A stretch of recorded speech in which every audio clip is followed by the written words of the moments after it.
बोलिए सदगुरु कबीर साहिब की जय। आइए बीजक सदगुरु कबीर साहिब का मौलिक ग्रंथ है, जिसमें 12 प्रकरण है, जिसमें प्रथम प्रकरण रामायणी, और इसी पर आज हम चर्चा करने वाले हैं। इस रामायणी में संकेत दिया गया है शब्दों पर, वाणी पर। वाणी का बड़ा महत्व है। हमारे जीवन में यदि हम दुखी होते हैं या सुखी होते हैं, इसका श्रेय जो है वाणी पड़ जाता है।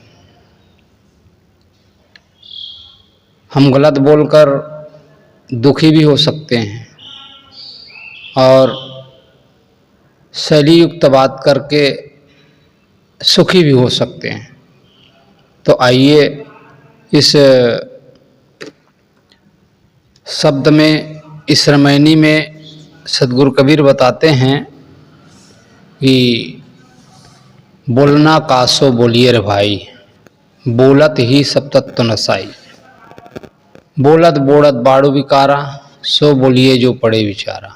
मिलहि संत वचन दुई कहिए, मिलहि असंत मौन होए रहिए। पंडित सो बोलिए हितकारी, मूरख सो रहिए झकमारी।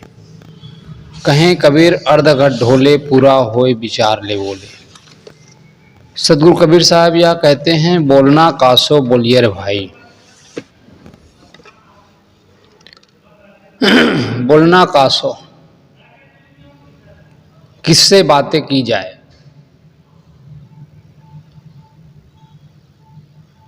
बोलत ही सब तत्व नसाई, उपयुक्त यदि पात्र नहीं है और ज्ञान चर्चा यदि हम उनसे करते हैं तो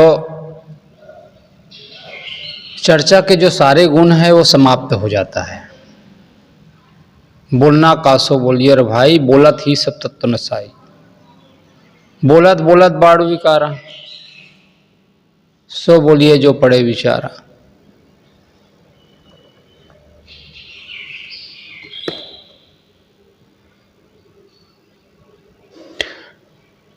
आदमी के सामने हम यदि ज्ञान चर्चा करते हैं, बोलते बोलते, चर्चा करते करते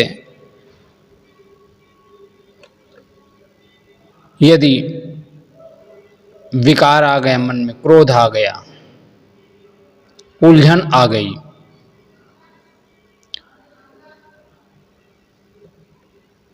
बोलत बोलत बाड़ू विकारा, बोलते बोलते ज्यादा बोलने से ही विकार पैदा होता है। इसलिए आदमी को सो बोलिए जो पड़े विचारा, विचार करके बोलना चाहिए। विचार नहीं होता है, इसी कारण से तो समस्या पैदा होती है, उलझन पैदा होता है। मिलहि संत वचन दुई कहिए, मिलहि असंत मौन होए रहिए। मिलहि संत, यदि सज्जन व्यक्ति मिलते हैं, यदि दोनों का मन एक होता है और उनसे बातें की जाए तो वह बातें सार्थक होती हैं। उनसे जो है दो बातें ज्ञान की हम कर सकते हैं, आपस में शेयर कर सकते हैं, लेकिन मिलहि असंत मौन हो रही है। कोई झगड़ालू व्यक्ति मिलता है, विवादी व्यक्ति मिलता है, यदि हम उनसे बातें करते हैं तो बातों बात में उलझाने की कोशिश करते हैं। इसलिए मौन,